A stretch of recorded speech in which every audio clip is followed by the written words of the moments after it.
Hi friends, welcome to master class by competitive exam express. അപ്പൊ നമ്മൾ ഇന്ന് വളരെ പ്രധാനപ്പെട്ട നമ്മുടെ സ്പെഷ്യൽ ടോപ്പിക്കിലെ ഒരു ഏരിയ ആണ് നോക്കാൻ വേണ്ടി പോകുന്നത്.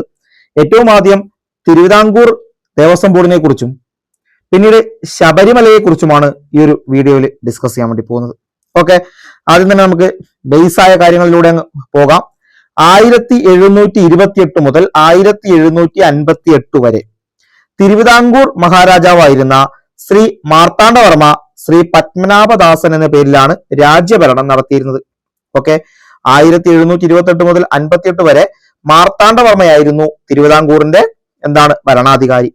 അദ്ദേഹം ശ്രീ പത്മനാഭദാസൻ എന്ന പേരിലാണ് രാജ്യഭരണം നടത്തിയിരുന്നത്. 1936 നവംബർ 12 ക്ഷേത്രപ്രവേശന വിളംബരം ശ്രീ ചിത്തിര തിരുനാൾ മഹാരാജാവ് കൊണ്ടുവന്നത് മൂലം എല്ലാ വിശ്വാസികൾക്കും ക്ഷേത്രങ്ങളിൽ പ്രവേശിക്കാൻ അനുവാദം കിട്ടിയ ആദ്യ സംസ്ഥാനം തിരുവിതാംകൂറാണ്. 1936 നവംബർ 12 ക്ഷേത്രപ്രവേശന വിളംബരം പുറപ്പെടുവിച്ചു. ആരാണ് പുറപ്പെടുവിച്ചത്? ശ്രീ ചിത്തിര തിരുനാൾ മഹാരാജാവാണ്. ഇത് പ്രകാരം എല്ലാ വിശ്വാസികൾക്കും ക്ഷേത്രങ്ങളിൽ പ്രവേശിക്കാൻ അനുവാദം കിട്ടി. ഇങ്ങനെ എല്ലാ വിശ്വാസികൾക്കും ക്ഷേത്രങ്ങളിൽ പ്രവേശിക്കാൻ അനുവാദം കിട്ടിയ ആദ്യത്തെ സംസ്ഥാനം ചോദിച്ചാൽ ഉത്തരം തിരുവിതാംകൂറാണ്. ഏതാണ്? തിരുവിതാംകൂറാണ്.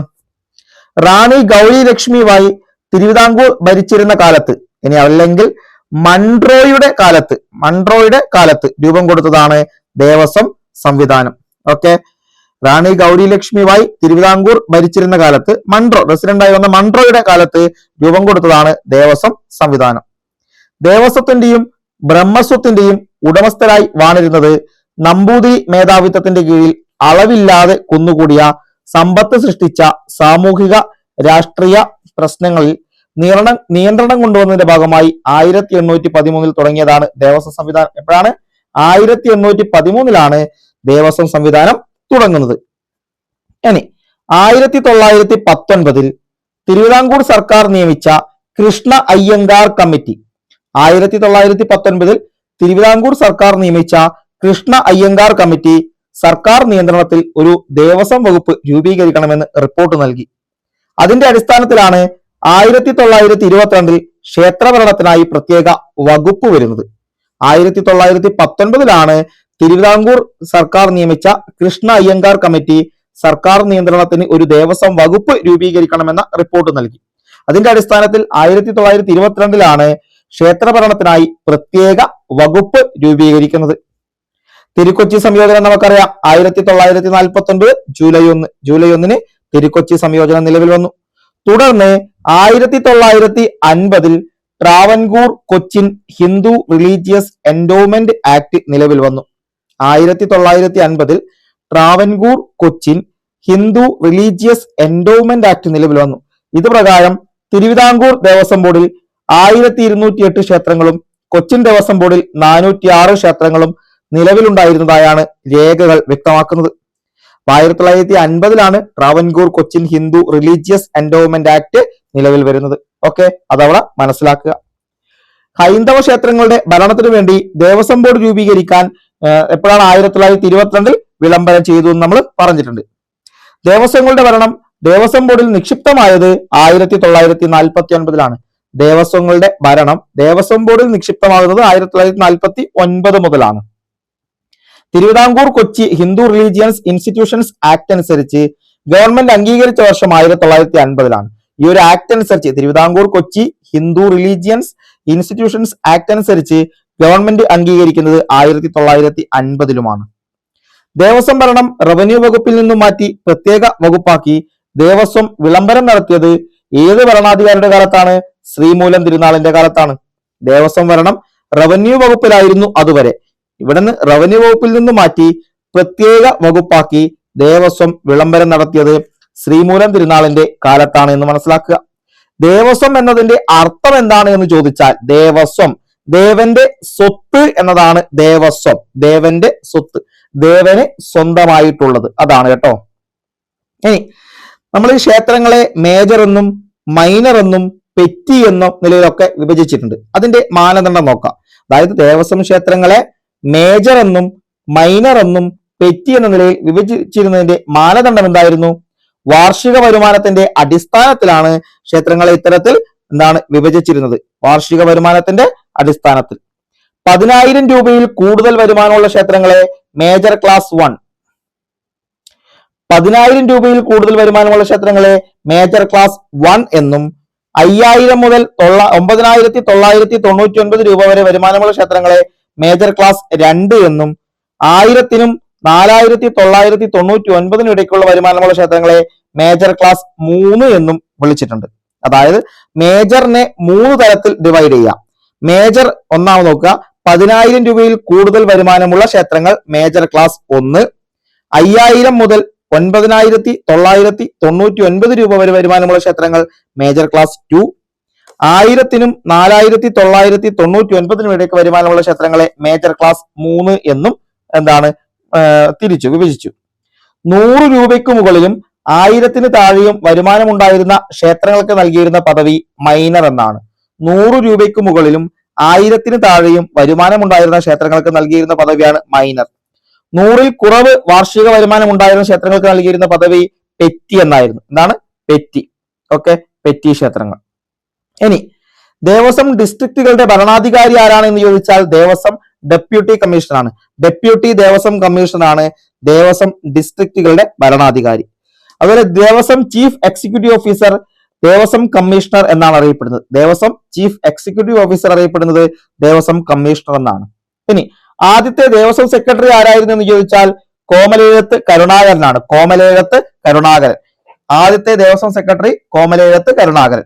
ആദ്യത്തെ ദേവസ്വം കമ്മീഷണർ പി രാമൻ നമ്പൂതിരിപ്പാടും.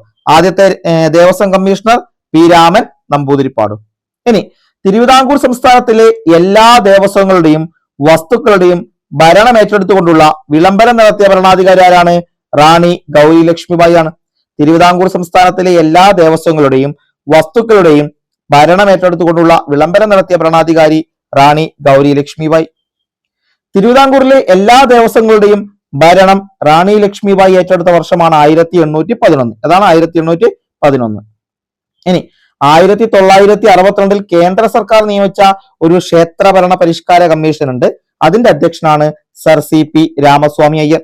1962 കേന്ദ്ര സർക്കാർ ഒരു ക്ഷേത്രഭരണ പരിഷ്കാര കമ്മീഷനെ നിയമിച്ചിട്ടുണ്ട്. ഇതൊക്കെ ചിലപ്പോൾ നമ്മുടെ പരീക്ഷയിൽ ചോദിക്കുകയെ, അതുകൊണ്ടാണ്. അപ്പൊ അത് സർ CP രാമസ്വാമി അയ്യരാണ്. എന്നാൽ നമുക്ക് ഇപ്പം ഈ ലേറ്റസ്റ്റ് ആയിട്ട് നമുക്കറിയാം ദേവസ്വം ബോർഡുമായി ബന്ധപ്പെട്ട് നിരവധി പ്രശ്നങ്ങളുണ്ട്. അപ്പൊ അവിടെ നിങ്ങൾ മനസ്സിലാക്കേണ്ട ഒരു കാര്യമുണ്ട്, പുതിയ ദേവസ്വം ബോർഡ് പ്രസിഡന്റ് ഒക്കെ അധികാരമേറ്റിട്ടുണ്ട്. എന്നാൽ കാലാവധിക്ക് മുൻപ് ദേവസ്വം ബോർഡ് പ്രസിഡന്റിനെയും മെമ്പർമാരെയും നീക്കം ചെയ്യാനുള്ള അധികാരം ആരിലാണ് നിക്ഷിപ്തമായിരിക്കുന്നത്? കാലാവധിക്ക് മുൻപ് ദേവസ്വം ബോർഡ് പ്രസിഡന്റിനെയും മെമ്പർമാരെയും നീക്കം ചെയ്യാനുള്ള അധികാരം ആർക്കാണ്? അത് ഹൈക്കോടതിക്ക് മാത്രമാണ്. ആർക്കാണ്? ഹൈക്കോടതിക്ക് മാത്രമാണ് എന്ന് മനസ്സിലാക്കുക. അതുപോലെ ക്ഷേത്രപ്രവേശന വിളംബരം നടത്തിയ ഭരണാധികാരി ആരാണ്? അത് ശ്രീ ചിത്തിര തിരുനാൾ മഹാരാജാവാണ്. അതുപോലെ കേരളത്തിലെ ക്ഷേത്രങ്ങളുടെ ഭരണ നിർവഹണവുമായി ബന്ധപ്പെട്ട് ദേവസ്വം വകുപ്പ് രൂപീകരിച്ചത് 1950 നമ്മൾ പറഞ്ഞു. അങ്ങനെയാണെങ്കിൽ തിരുവിതാംകൂർ ദേവസ്വം ബോർഡിലെ ആദ്യത്തെ ദേവസ്വം വകുപ്പ് മന്ത്രി ആരാണ്? KR ഗൗരിയമ്മയാണ്. KR ഗൗരിയമ്മയാണ് ആദ്യത്തെ ദേവസ്വം വകുപ്പ് മന്ത്രി എന്ന് പറയുന്നത്. ഇനി ആരാണ് ആധുനിക തിരുവിതാംകൂറിന്റെ ശില്പി? അത് അനിഴം തിരുനാൾ മാർത്താണ്ഡവർമ്മയാണ്. അനിഴം തിരുനാൾ മാർത്താണ്ഡവർമ്മയാണ് ആധുനിക തിരുവിതാംകൂറിന്റെ ശില്പി എന്നറിയപ്പെടുന്നത്. ശില്പി. 19-ാം നൂറ്റാണ്ടിന്റെ ആരംഭത്തിൽ തിരുവിതാംകൂറിലെ ക്ഷേത്രങ്ങളുടെ ഭരണം നിർവഹിക്കപ്പെട്ടിരുന്നത് ആരിലാണ് എന്ന് ചോദിച്ചാൽ ഊരാളർ അല്ലെങ്കിൽ കാര്യക്കാർ എന്ന് പറയണം.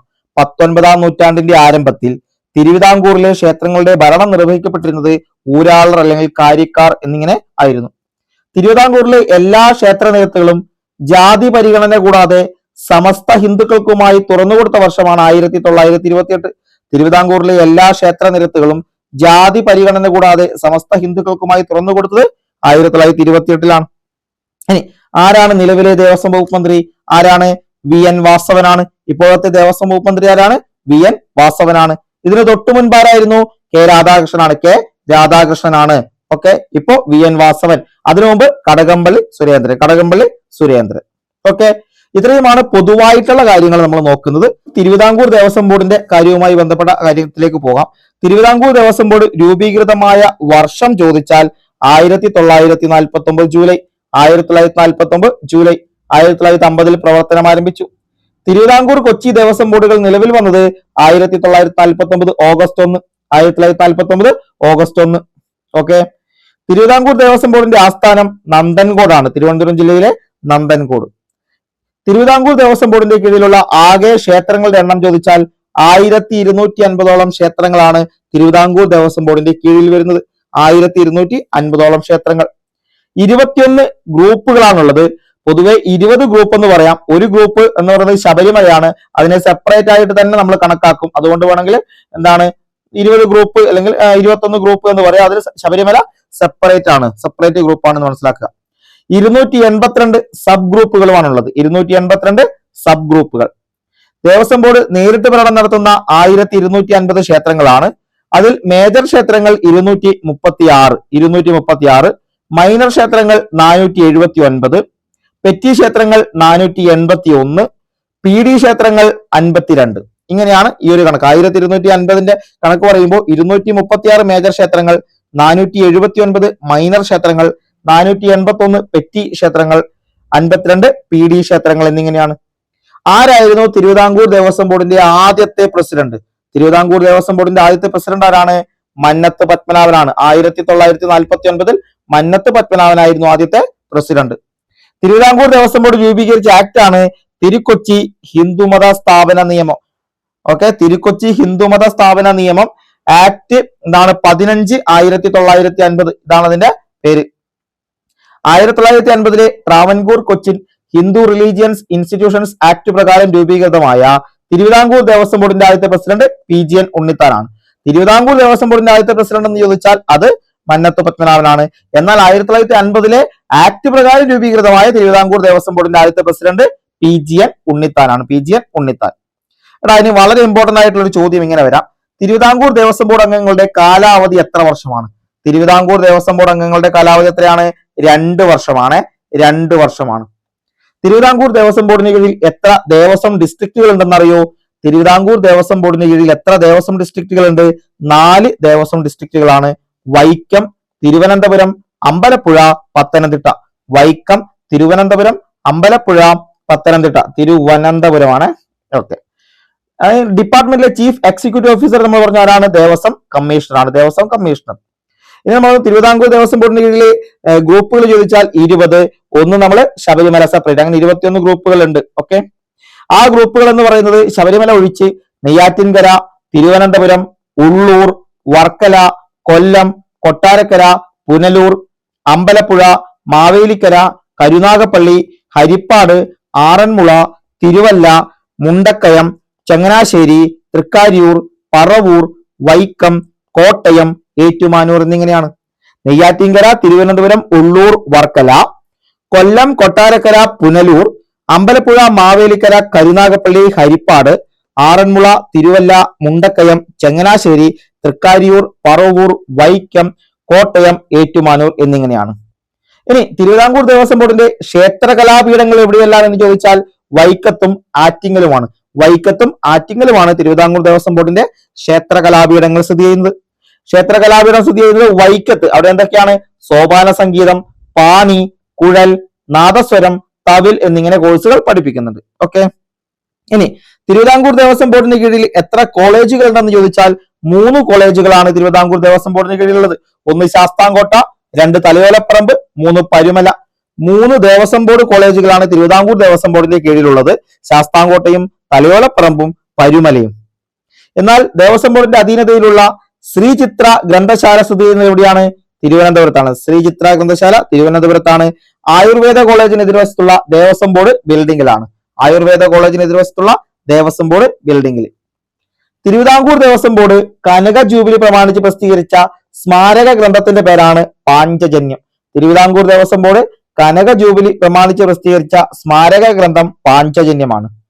തിരുവനന്തപുരം ദേവസ്വം ബോർഡിന്റെ chief IT adviser doctor P Vinod ഭട്ടതിരിയാണ്. ഓക്കെ, അത് വലിയ ഇമ്പോർട്ടന്റ് അല്ല. ഇനിയുള്ളത് ഇമ്പോർട്ടന്റ് ആണ്. തിരുവിതാംകൂർ ദേവസ്വം ബോർഡിന്റെ നിലവിലെ പ്രസിഡന്റ് ആരാണ്? K ജയകുമാർ IAS ആണ്. തിരുവിതാംകൂർ ദേവസ്വം ബോർഡിന്റെ നിലവിലെ പ്രസിഡന്റ് K ജയകുമാർ IASഉം മുൻ പ്രസിഡന്റ് അഡ്വക്കേറ്റ് PS പ്രശാന്തുമാണ്. മുൻ president advocate PS Prashanth. Devaswom ബോർഡിലെ മെമ്പറാണ് കെ രാജു. നിലവിലെ മെമ്പർ കെ രാജുവാണ്. തിരുവിതാംകൂർ ദേവസ്വം ബോർഡ് പുറത്തിറക്കുന്ന മാസിക ചോദിച്ചാൽ സന്നിധാനം. തിരുവിതാംകൂർ ദേവസ്വം ബോർഡ് പുറത്തിറക്കുന്ന മാസിക സന്നിധാനം. ഇനി തിരുവിതാംകൂർ ദേവസ്വം ബോർഡിന്റെ കീഴിൽ ഉത്തരേന്ത്യയിലുള്ള ഒരു ക്ഷേത്രമുണ്ട്. അതേതാണെന്നറിയോ? തിരുവിതാംകൂർ ദേവസ്വം ബോർഡിന്റെ കീഴിലുള്ള ഉത്തരേന്ത്യയിലെ ക്ഷേത്രം ചോദിച്ചാൽ കാശി ഹനുമാൻ ക്ഷേത്രമാണ്. കാശിയിൽ സ്ഥിതി ചെയ്യുന്ന ഹനുമാൻ ക്ഷേത്രം. കോടതി വിധികൾക്കിടയിൽ അടുത്ത കാലത്താണ് ഇത് തിരുവിതാംകൂർ ദേവസ്വം ബോർഡിന്റെ കീഴിലേക്ക് വരുന്നത്. ഇനി നമ്മൾ ശബരിമലയെ നോക്കാൻ വേണ്ടി പോവുകയാണ്. ശബരിമല ക്ഷേത്രത്തിന്റെ പ്രാധാന്യം കണക്കിലെടുത്ത് രൂപവൽകൃതമായ പ്രത്യേക ഗ്രൂപ്പാണ് ശബരിമല ദേവസ്വം ഗ്രൂപ്പ്. ശബരിമല ക്ഷേത്രത്തിന്റെ പ്രാധാന്യം കണക്കിലെടുത്ത് രൂപവൽകൃതമായ പ്രത്യേക ഗ്രൂപ്പ് ചോദിച്ചാൽ ശബരിമല ദേവസ്വം ഗ്രൂപ്പാണ്. ശബരിമല ദേവസ്വത്തിന്റെ ഭരണം നടത്തുന്നത് എക്സിക്യൂട്ടീവ് ഓഫീസറാണ്. ആരാണ് എക്സിക്യൂട്ടീവ് ഓഫീസർ? ശബരിമല ദേവസ്വം ഗ്രൂപ്പിന്റെ ആസ്ഥാനം പത്തനംതിട്ടയാണ്. ശബരിമല ദേവസ്വം ഗ്രൂപ്പിന്റെ ആസ്ഥാനം പത്തനംതിട്ടയാണ്. സ്ഥിതി ചെയ്യുന്ന പഞ്ചായത്ത് ചോദിച്ചാൽ പത്തനംതിട്ട ജില്ലയിലെ പെരുന്നാട് പഞ്ചായത്ത്. ഏതാണ്? പെരുന്നാട് പഞ്ചായത്തിലാണ്. പെരുന്നാട് പഞ്ചായത്തിൽ. ഇനി ഏറ്റവും കുറവ് സബ് ഗ്രൂപ്പുകളുള്ള ദേവസ്വം ഗ്രൂപ്പാണ് ശബരിമല. ഏറ്റവും കുറവ് സബ് ഗ്രൂപ്പുകളുള്ള ദേവസ്വം ഗ്രൂപ്പ് ചോദിച്ചാൽ ശബരിമലയാണ്. ശബരിമലയിലെ പ്രധാന പ്രസാദമാണ് നെയ്യഭിഷേകം എന്നാണ് നമ്മൾ പറയുന്നത്. ശബരിമല ദർശനത്തിന് മുദ്ര ധരിക്കാൻ ശ്രേഷ്ഠമായ ദിനം എന്നാണ്? ഉത്രം നക്ഷത്രമാണ്. ശബരിമല ദർശനത്തിന് മുദ്ര ധരിക്കാൻ ശ്രേഷ്ഠമായ ദിനം ഉത്രം നക്ഷത്രമാണ്. ശബരിമല ശ്രീ ധർമ്മശാസ്താവിന്റെ ശ്രീകോവിലിലെ ദ്വാരപാലകരുടെ പേരുകൾ ചോദിച്ചാൽ ശുരികപാണിയും ഖഡ്ഗഹസ്തനുമാണ്.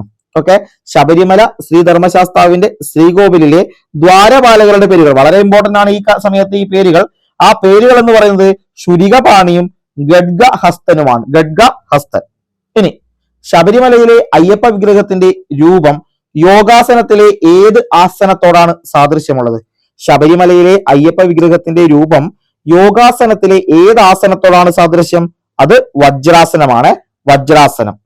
അതുപോലെ ശബരിമലയിലെ ശാസ്താ പ്രതിഷ്ഠയുടെ പ്രത്യേകത ചോദിച്ചാൽ അവിടെ ശാസ്താവ് ചിന്മുദ്രയോടെ ധ്യാനാവസ്ഥയിലാണ് കുടികൊള്ളുന്നത്. എന്താണ്?